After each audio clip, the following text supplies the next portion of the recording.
कहानी की शुरुआत हॉटन नाम के एक एलिफेंट से होती है। वो नूल नाम के एक जंगल में पूरी मौज मस्ती से रहता था। एक दिन हॉटन वहीं के तालाब में नहा रहा होता है।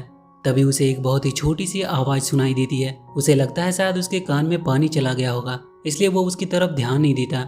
जंगल के कुछ जानवर के बच्चे हॉटन के दोस्त थे। वो उसी के साथ पूरा दिन जंगल में मस्ती करते रहते थे। वहाँ एक कंगारू भी थी जो अपने आप को उस जंगल का हेड बताती थी। वो सबको अपने लॉ के मुताबिक जंगल में रहने को कहती थी। वो अपने बेटे को हमेशा से हॉटन के साथ खेलने से मना करती रहती थी। उसे लगता था कि हॉटन जंगल के बाकी सभी बच्चों को बिगाड़ रहा है। हॉटन अपने दोस्तों के साथ बातें कर रहा होता है। तभी उसे फिर से एक छोटी सी चीज से एक आवाज सुनाई देती है। उसे ऐसा लगा मानो उसे एक छोटे से कण पे एक छोटा सा परिवार बसा हो जो उससे मदद मांग रहा है।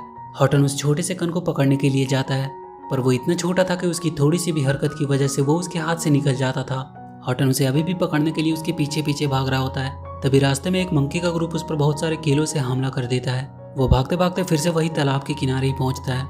वो वहां से एक क्लॉवर फूल को तोड़ लेता है और उसी के ऊपर उस छोटे से कण को टिकाता है।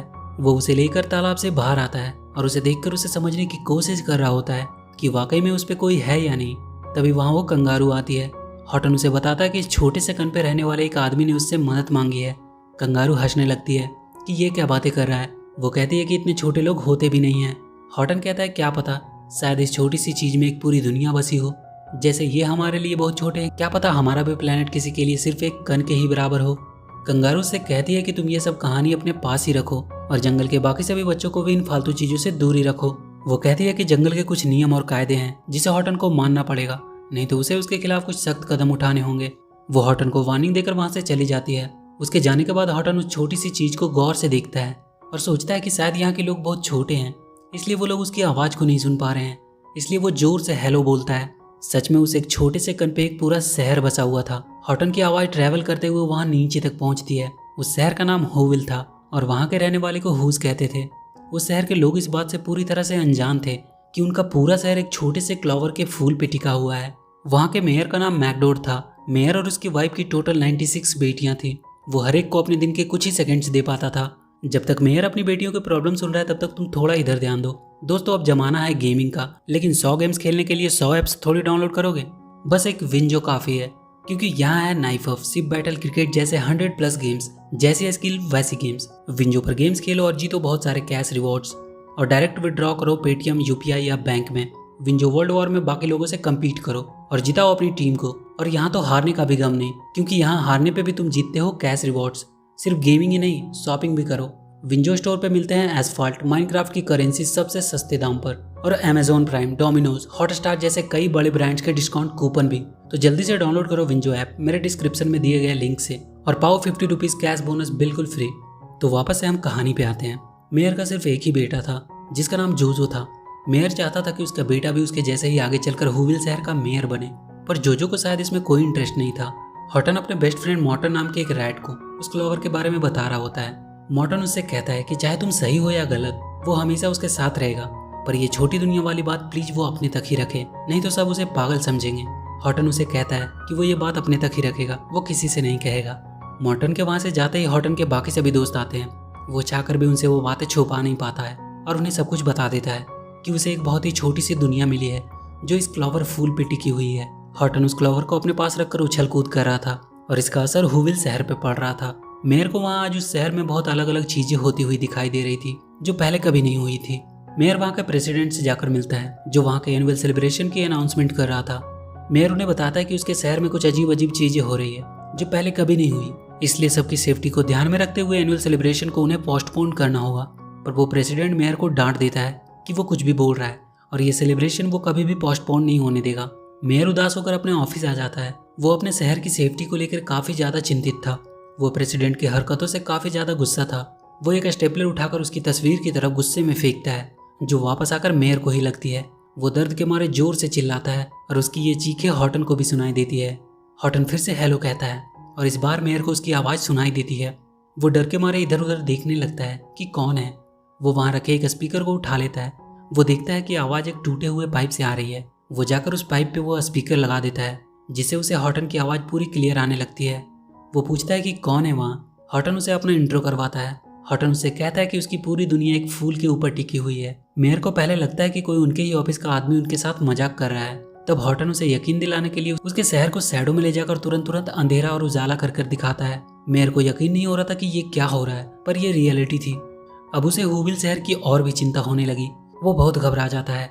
वो भागकर वहाँ की साइंटिस्ट डॉक्टर लूर के पास जाता है। वो उसे पूछता है कि अगर उनका शहर एक छोटे से फूल के ऊपर टिका हो तो उसे कैसे पता चलेगा।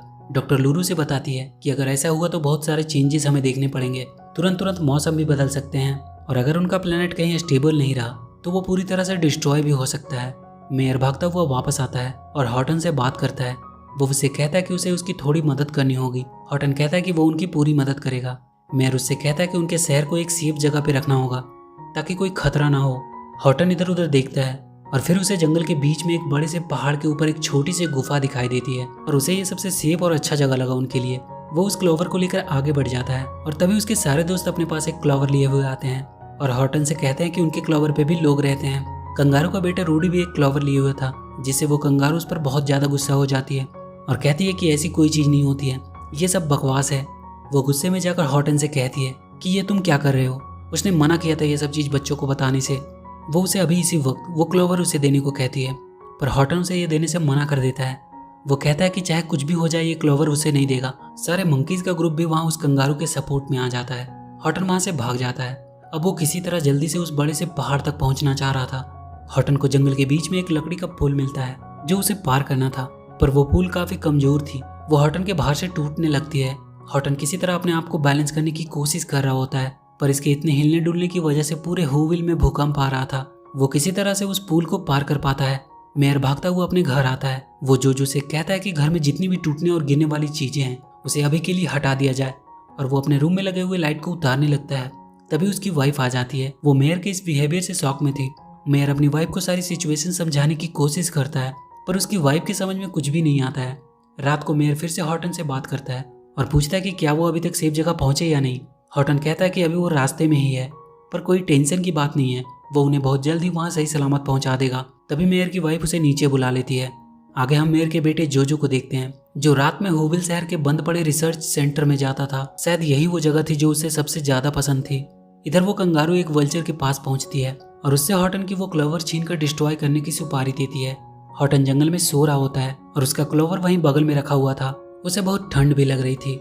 हूविल की साइंटिस्ट डॉक्टर लूरू मेयर के पास भागती हुई आती है और उसे बताती है कि समर के सीजन में बर्फ गिर रहे हैं। वो कहती है कि हूविल डिजास्टर की ओर बढ़ रहा है। मेयर जल्दी से हॉटन से बात करने की कोशिश करता है और उसे बताता है कि समर के सीजन में यहाँ बर्फ कैसे गिर रहे हैं। हॉटन देखता है जहाँ वो सोया था वहाँ ओस के गिरने से उन्हें यह प्रॉब्लम हुई है। वो अपनी गर्म फूंक मारकर सारे बर्फ को पिघला देता है। तभी हॉटन को वहाँ की झाड़ियों के हिलने की आवाज सुनाई देती है। वो डरने लगता है, पर वहाँ उसका दोस्त मॉर्टन आया था। वो हॉटन को बताता है कि बहुत बड़ी प्रॉब्लम हो गई है। कंगारू ने सारे जानवरों को उसके खिलाफ भड़का दिया है और वो लोग उसे जंगल से बाहर निकालने की बात कर रहे हैं, और वो कंगारू व्लैड नाम के एक वल्चर को उससे वो क्लोवर छीनने के लिए सुपारी दी हुई है। हॉटन उसे वार्निंग के लिए थैंक्स बोलता है, पर वो कहता है कि वो इस क्लोवर को सही सलामत उस पहाड़ पे पहुंचा कर ही रहेगा।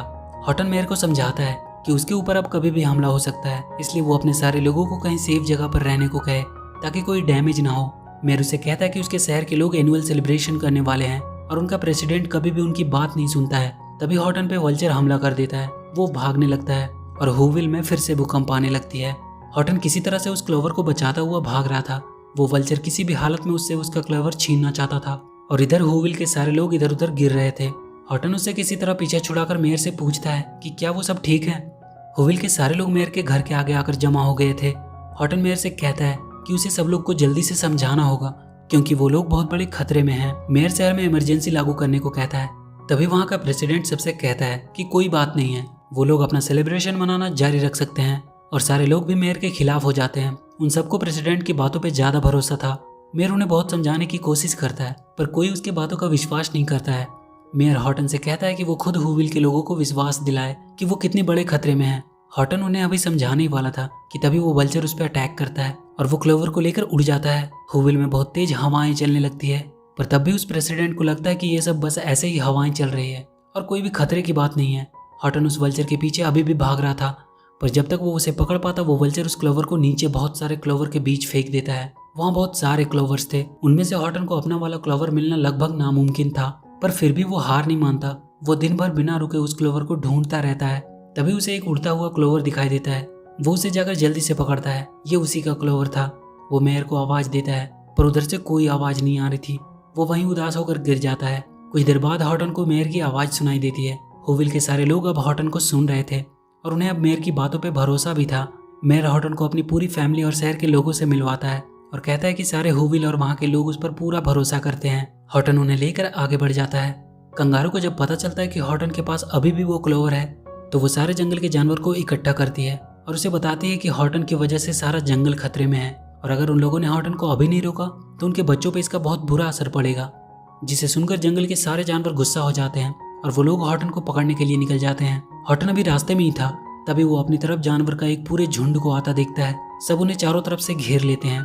कंगारू उससे क्लोवर को उसके हवाले करने को कहती है, नहीं तो वो लोग उसे पकड़कर पिंजरे में डाल देंगे। हॉटन उन्हें बताने की कोशिश करता है कि इस क्लोवर पे एक दुनिया बसती है जिसे वो बर्बाद नहीं होने दे सकता। कंगारू सारे जानवर से उसे पकड़ लेने को कहती है। मेयर ये सब बातें सुन रहा था। वो सबसे बहुत जोर से आवाज करने को कहता है ताकि वो सब सारे जानवर उन्हें सुन सके। सारे हुविल के लोग आवाज करने लगते हैं पर यह काफी नहीं था। मेयर देखता है जोजो कहीं जा रहा है। वो उसके पीछे पीछे उसके रिसर्च सेंटर में पहुंचता है जहां वो देखता है जोजो ने बहुत सारे ऊंची आवाज निकालने की मशीन बनाया हुआ है। जोजो उन मशीन की मदद से और भी तेज आवाज निकालने लगता है। तब तक हॉटन को पकड़कर केज में बंद कर दिया गया होता है। कंगारू से वो क्लोवर ले लेती है और उसे एक खौलते हुए तेल में डालने वाली होती है पर उसका बेटा रूडी उसे तेल में गिरने से बचा लेता है। वो कहता है कि उसने कुछ आवाजें सुनी इससे। वाकई में उससे अब आवाजें आ रही थी और सारे जानवरों को भी वो सुनाई दे रही थी। वहाँ के सारे जानवर उस आवाज को सुनकर हैरान थे। रूडी उस क्लेवर को वापस से हॉटन को दे देता है। हॉटन मेयर को बताता है कि उन्होंने कर दिखाया। हुविल के सारे लोग जश्न मनाने लगते हैं और जंगल के अब सारे जानवर भी हॉटन के साथ थे। पर वो देखता है कि कंगारू अकेली पड़ गई है। वो उसके पास जाता है। उस कंगारू को भी अपनी गलती का अब एहसास हो चुका था और वो सब मिलकर उस क्लोवर को उस पहाड़ पे सेफली रख देते हैं और ये मूवी यहीं खत्म हो जाती है। तो वीडियो अगर अच्छी लगी तो please do like and share the video and please subscribe to my channel and press that bell icon.